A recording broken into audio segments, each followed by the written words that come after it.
The NATO summit is opening today in Brussels amid unprecedented tensions between Washington and the European Union (EU). A month after the collapse of the G7 summit on June 10, as EU leaders criticized U.S. President Donald Trump's trade war measures against the EU, Canada, Mexico and China, divisions are again erupting as the NATO powers try to coordinate the vast military build-up they are launching.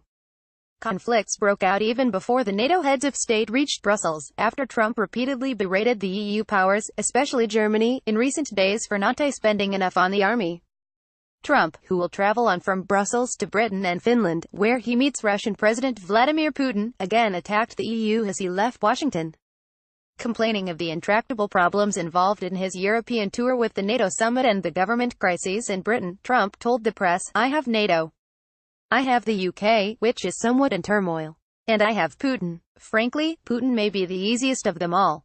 Who would think? The American president made clear that he did not necessarily see his nominal European allies as preferable to Russia or China, whom Washington has both at times threatened with military action. While he said that getting along with Russia and China is a good thing, and declined to call Putin a foe, instead calling him a competitor, he took a different tack towards Europe. "We are being taken advantage of by the European Union," Trump said, adding that U.S. spending on NATO helps them a lot more than it helps us. After an EU-NATO meeting yesterday, EU Council President Donald Tusk snapped back at Trump in front of a visibly nervous NATO Secretary-General Jens Stoltenberg. Tusk said, speaking on the eve of the NATO summit here in Brussels, "I would like to address President Trump directly, who for a long time now has been criticizing Europe almost daily for, in his view, insufficient contributions to the common defense capabilities, and for living off the U.S. Dear President Trump, America does not have, and will not have a better ally than Europe. Today Europeans spend on defense many times more than Russia, and as much as China." He pointedly added, "Appreciate your allies. You don't have many, after all," calling EU military spending an investment in common American and European defense and security. Tusk boasted of Europe's role in the bloody, US-led NATO occupation of Afghanistan. He concluded, "Dear Mr. President, please remember this tomorrow, when we meet at the NATO summit, but above all when you meet President Putin in Helsinki. It is always worth knowing who is your strategic friend, and who is your strategic problem, as Washington and the EU launch a trade war with tariffs on tens of billions of dollars of each other's goods. The basic framework of relations between the world's most powerful imperialist blocs is collapsing." NATO was a Euro-American military alliance founded after World War II, in 1949, and directed above all against the Soviet Union. But NATO is being torn apart as world capitalism heads towards another global war. The conflicts inside NATO are not due to a lack of EU military spending. In fact, despite U.S. complaints about EU defense spending that began under Obama, virtually the only thing the NATO imperialists agree on is that hundreds of billions of dollars and euros should be looted from workers and from basic social programs in order to beef up the war machines. In this, they intend to call for stepped-up military spending to play a major role. Germany, France, Spain and even Belgium have all pledged this year to increase military spending by tens of billions of euros.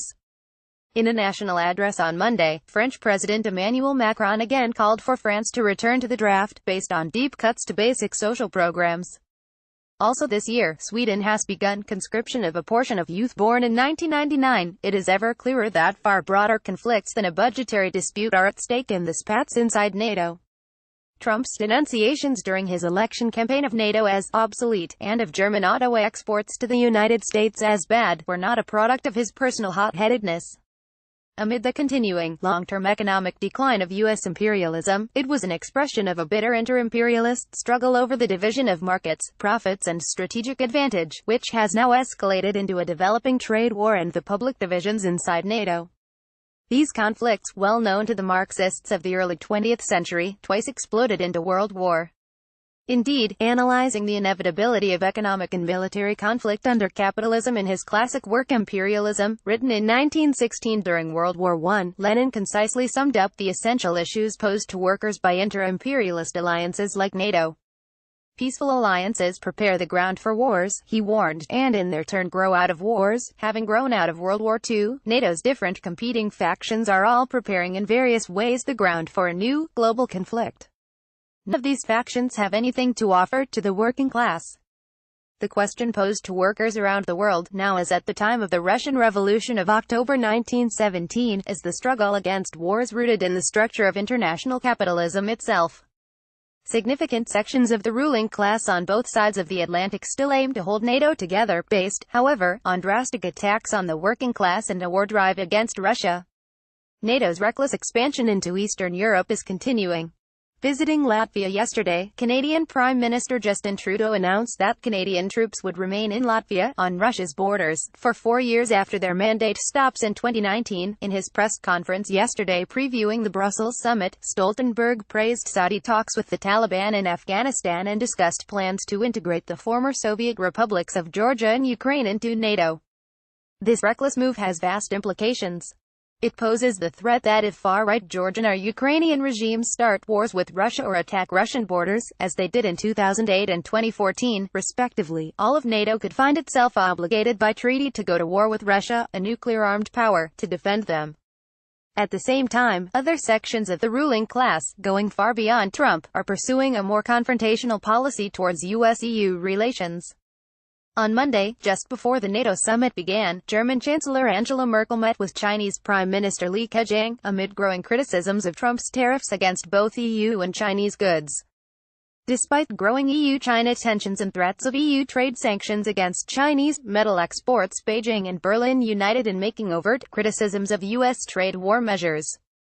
Chinese ambassador to the EU Zhang Ming told German financial daily Handelsblatt, China has tried extensively to stop the trade conflict with the United States escalating into a trade war, but it takes two hands to clap. The Chinese are peaceful people and I think the Europeans as well, but we must demonstrate to the trade wars initiator that its action is wrong. Garima Mohan of the Global Public Policy Institute in Berlin told the South China Morning Post that the U.S.-German trade conflict is an opportunity for China and Germany to band together against Washington, though he warned that Sino-German cooperation would be tenuous and fragile. These intractable divisions will underlie the tensions that, it seems safe to say, will likely erupt in the coming days at the NATO summit. Google is blocking the World Socialist website from search results. To fight this blacklisting, share this article with friends and coworkers. Facebook, Twitter, email, Reddit.